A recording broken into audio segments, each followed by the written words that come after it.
আসসালামু আলাইকুম রহমতুল্লাহ। শেখ হাসিনা বাংলাদেশের একটা ঐতিহ্যবাহী নাম, যে নাম শুনলেই অনেক ধরনের কথা মনে আসে, আমি আর নাই বললাম। তো বাংলাদেশ থেকে শেখ হাসিনা আপা চলে যাওয়ার পরে নির্বাচন নিয়ে বিএনপি জামাত উঠে পড়ে লাগছে, নির্বাচন দিতে হবে। ডক্টর ইউনূস নির্বাচন একটু পরে দিতে চাইলেও লন্ডন সফর করার পরে তিনি ইচ্ছা পোষণ করছেন রোজার আগেই নির্বাচন হয়ে যাবে। আপনারা যারা ভিডিওটি দেখতেছেন, আপনারা কি মনে করেন যে নির্বাচন আসলেও সুষ্ঠু হবে, বা আওয়ামী লীগ ছাড়া নির্বাচন করলে সেই সরকার টিকবে বা বাহিরের বৈধতা আসবে? আপনারা কি মনে করতেছেন একটু জানায়েন। তো বাংলাদেশে নির্বাচন হবে আর শেখ হাসিনা আপা কিছু বলবে না, তিনি আসলে নির্বাচন চান কিনা, তিনি আসলে আসবেন কিনা, বার্তাগুলো শোনা দরকার। কারণ তিনি আসলে ভারত থেকে কি বলতেছে না বলতেছে। চলেন একটা গুরুত্বপূর্ণ কল রেকর্ড আপনাদেরকে শোনাবো। তার আগে চ্যানেলে যারা নতুন আসেন, এই ছোট্ট নতুন চ্যানেলটিতে একটু সাবস্ক্রাইব করে দেবেন, ভিডিওতে একটা লাইক করবেন। চলেন আপার ভারত থেকে কি বার্তা দিল একটু শুনে আসি। সারা দেশে অরাজকতা চলছে, এভাবে কোনো দেশ চলতে পারে না। যেখানে একটা পরিবর্তন দরকারি।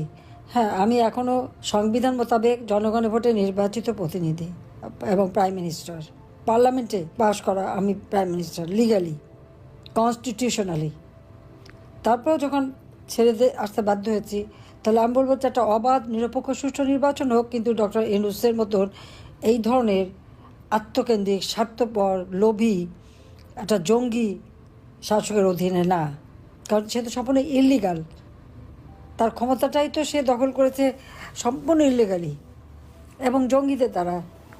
কাজে তার অধীনে নির্বাচন মানে এই দেশ জঙ্গিদের হাতেই থেকে যাবে, আর এভাবে মানুষকে নির্যাতিত হতে হবে, মরতে হবে। এখানে একটা সম্পূর্ণ নিরপেক্ষ তত্ত্বাবধায়ক সরকার করে নির্বাচন হোক, জনগণ ভোট দিক, জনগণ ভোটে যাকে চাইবে তাকেই দেবে, কিন্তু জনগণকে সেই অধিকারটা দিতে হবে, সেই লিবার্টিটা থাকতে হবে। জনগণ যেন নিজের মনের আকাঙ্ক্ষাটা পূরণ করে ভোট দিতে পারে, সেই সুযোগটা তার জন্য সৃষ্টি করতে হবে। আজকে আবার পেপারে দেখলাম সশস্ত্র বাহিনী, এটা তো ডিফেন্স মিনিস্ট্রির অধীনে, এখন সশস্ত্র বাহিনীকে নিয়ে যাচ্ছে স্বরাষ্ট্র মন্ত্রণালয়ের অধীনে। এটা আবার হেডলাইন, সব পত্রিকা নাকি হেডলাইন। এটা কি খুব ভালো কাজ হলো? সশস্ত্র বাহিনী কাজ করে ইন এইড টু সিভিল পাওয়ার, তাদেরকে স্বরাষ্ট্র মন্ত্রণালয়ের অধীনে ন্যস্ত করার কি থাকতে পারে? তাহলে আলাদা ডিফেন্স মিনিস্ট্রি কেন? আর সশস্ত্র বাহিনী তো স্বাধীনতা সার্বভৌমত্ব রক্ষা করার জন্য, আর তাদেরকে ব্যবহার করা হচ্ছে।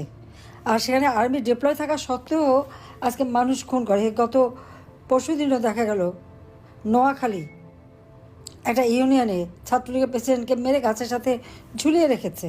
মানুষের জীবনের কোনো মূল্যই নাই, এটা দেখার কেউ নাই।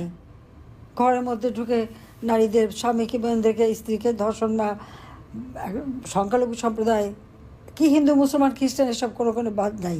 তো যাক, আমি একটু বলবো যে এখন মানুষের ভিতরে যখন এই চেতনাটা আসছে, সকলকে ঐক্যবদ্ধ হতে হবে এবং এই দুঃশাসন সাহসের সাথে মোকাবেলা করতে হবে, দুঃশাসনের হাত থেকে দেশকে রক্ষা করতে হবে। আর আমি যত দূরেই থাকি, আমার মনটাও তো বাংলাদেশেই পড়ে আছে। আমি তো আছি, বাংলাদেশের মানুষের পাশেই আছি। আমি সারাদিন চেষ্টা করি মানুষকে সাহায্য করতে। আমাদের গোপালগঞ্জে যে গণহত্যা চালালো, কত মানুষ মারা গেছে এবং এখনও পর্যন্ত 51 জনের কোনো খবরই পাওয়া যাচ্ছে না।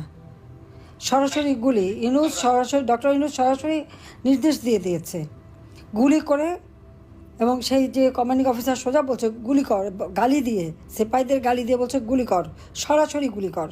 সরাসরি গুলি করার নির্দেশ দিয়ে গোপালগঞ্জে গণহত্যা করা হলো। এবং চট্টগ্রামেও পুলিশকে বলা হয়েছে সরাসরি গুলি করতে, বুকে পায়ে গুলি করতে। এই নির্দেশ কে দিয়েছে? এটা তো ডক্টর ইউনূসের দেওয়া। কাজে যে হত্যা হয়েছে এর জন্য সে দায়ী। আমরা এই দুঃশাসনের হাত থেকে দেশ ইনশাল্লাহ একদিন মুক্ত হবে, দেশের মানুষ আবার শান্তি পাবে, দেশের মানুষের আবার উন্নতি হবে। আর আমাদের তরুণ সমাজ, শিক্ষার্থী সবাইকে এবং আমাদের খেটে খাওয়া মানুষ সবাইকেই বলবো যে আজকে যখন উপলব্ধি এসেছে মানুষের মাঝে, তখন নিশ্চয়ই মানুষের জয় হবে, জনতার জয় হবে। সবাইকে ধন্যবাদ। জয় বাংলা, জয় বঙ্গবন্ধু, বাংলাদেশ। সম্মানিত দর্শক মণ্ডলী, কথাগুলো শুনলেন। তত্ত্বাবধায়ক সরকারের আন্ডারে নির্বাচন চায়, ডক্টর ইউনূসের অধীনে সুষ্ঠু নির্বাচন হবে না। আপা, আপনার সময় সুষ্ঠু নির্বাচন হয়েছে, মানুষ ভোট কেন্দ্রে গেছে, ভোট দিতে পারছে মানুষ। এটা মানুষ, আপনি আপনি মারা যাবেন, মরতে কিন্তু হবে। এই রাজনীতির জন্য অন্ধ হয়েন না। কতগুলো মানুষরে মারছেন, গুম করছেন, খুন করছেন, এর বিচার আল্লাহর কাছে দিতে হবে। এখন তো বয়স হয়ে গেছে, রাজনীতি একদম অন্ধই করে দিল। কবরের কোনো ফিকির নাই, ভয় নাই, ডর নাই, চলতেছে বিন্দাস। এভাবে আর চলবে কত কালাফা? ফিরতে তো পারবেন না, এটা তো কনফার্ম। তারপরেও দলটারে টিকে রাখার জন্য এই যে কথাবার্তা বলতেছেন, যাতে আপনার ছেলে মেয়ে নাতিপুতিরা যাতে এরকম রাজ করে খাইতে পারে নাকি? বাংলাদেশের মানুষ এখন অনেক স্মার্ট হয়ে গেছে, আপনার মতো স্বৈরাচার হটাইছে, বোঝেন না? তো এগুলো ভুলে আসলে লাভ নাই। আপনার চাওয়া না চাওয়া দিয়ে আসলে আমাদের কিচ্ছু যায় আসে না, বুঝছেন? তো আজকের ভিডিও পর্যন্তই। সকলে ভালো থাকেন, সুস্থ থাকেন। আসসালামু আলাইকুম রহমতুল্লাহ বরকাত।